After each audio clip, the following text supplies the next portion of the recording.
¿Qué es esto? Esto es un tesoro escondido en Ituzaingó. ¿Por qué es un tesoro escondido en Ituzaingó? Por el contenido de esta obra.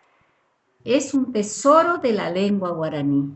En esta obra se encuentra prácticamente todas las palabras y todos los elementos culturales, actualmente podemos decir científicos, referentes a la lengua o al habla guaraní de la época en que estuvieron entre nosotros los jesuitas entre 1609 en adelante hasta 1768 en que fueron expulsados.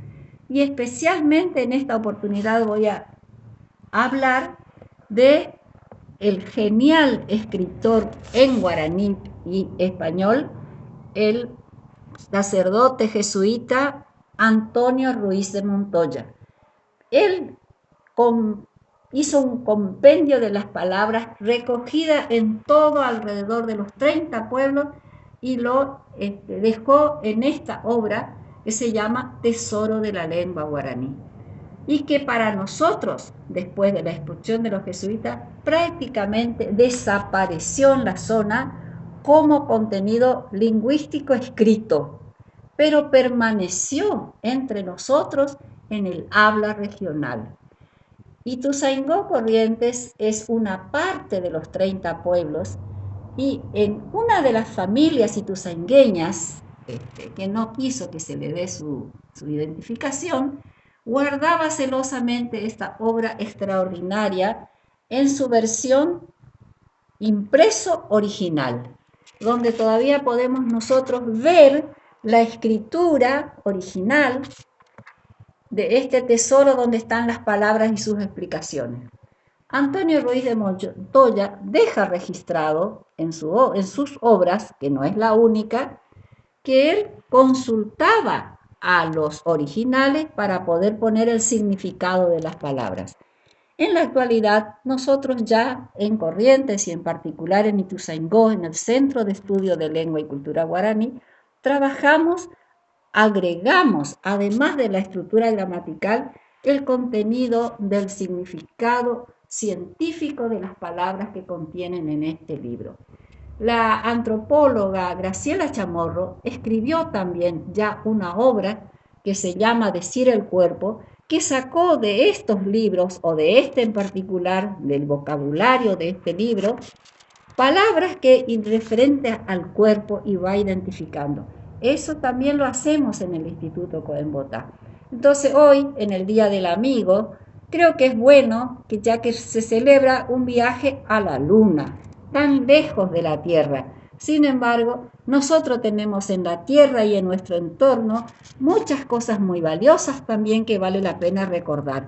Hoy comparto con todos los interesados este hermoso libro, Patrimonio Cultural Bibliográfico, que va a estar guardado celosamente en la biblioteca Esmeralda Genoveva Aguilar Benítez, que es el nombre de una gran profesora que se fue de nosotros físicamente, pero permanece con su trabajo y con los resultados de su obra y va a ser guardado en la biblioteca.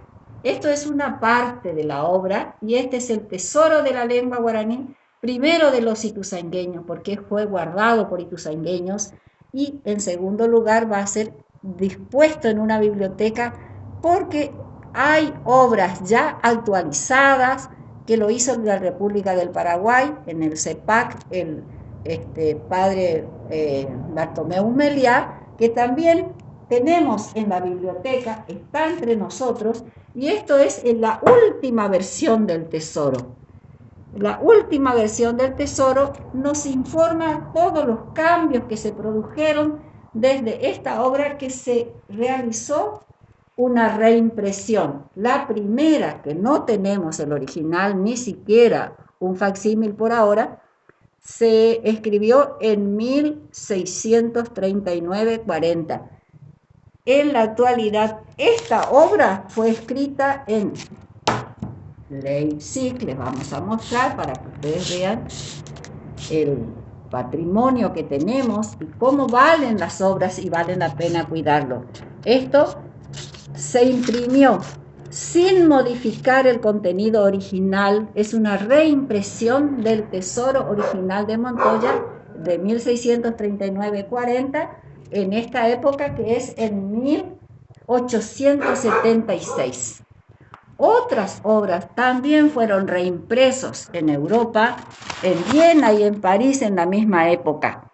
Esto es bueno saber que Europa se ocupaba de nuestros bienes culturales y nosotros lo tirábamos y lo quemábamos porque eran viejos, feos y sucios y no se entendía y el guaraní se hablaba pero no se escribía. Está bien, eso es un pasado histórico. Este tesoro ya tiene adelantos científicos y comienza esos cambios con el arte y vocabulario que también lo escribió Antonio Ruiz de Montoya. ¿Quién se ocupó de este principio? En Europa, para los 500 años del descubrimiento de América, el primer trabajo de análisis gramatical, lingüístico, científico, el doctor Silvio Liuzzi, de lo cual él tiene no el tesoro, sino el arte y vocabulario, un facsímil original, donde está el arte y está trabajado y actualizado. Esto es un homenaje a los 500 años del descubrimiento de América, que nosotros tenemos en Ituzaingó en la biblioteca, porque el autor de esta obra, que lo hizo a través de la UNESCO en París, en el año del descubrimiento de América, es ituzaingueño y nos trajo como obsequio y dejó para Ituzaingó y para los estudiosos de la lengua guaraní un ejemplar o una cajita que nosotros lo guardamos y que ustedes pueden ver que se ha usado muchísimo, porque nosotros tenemos el profesorado y todos los alumnos del profesorado han pasado por estos libros. Este no, porque era desconocido y estaba escondido, celosamente guardado por ituzaingueños, familias ituzaingueñas. Pero ahora nos pertenece a todos como un elemento histórico, cultural, científico y valioso que podemos nosotros ya heredar a nuestros descendientes que hoy están de a poquito entrando con el guaraní en las escuelas. Ellos deben saber que desde 1639 ya estaba escrito el guaraní con una grafía, yo le llamo anárquica. ¿Por qué? Porque el castellano era anárquica su escritura con respecto a la actualidad. Tenían letras de todas clases de letras y el guaraní, como no se escribía, solo se hablaba, el guaraní es ñe, solamente. Entonces ahora le decimos que también es jai, se marca también, porque las palabras primero se pronuncian, se arman y después se registran. Ese proceso del guaraní hablado en Corrientes en particular recién se está ordenando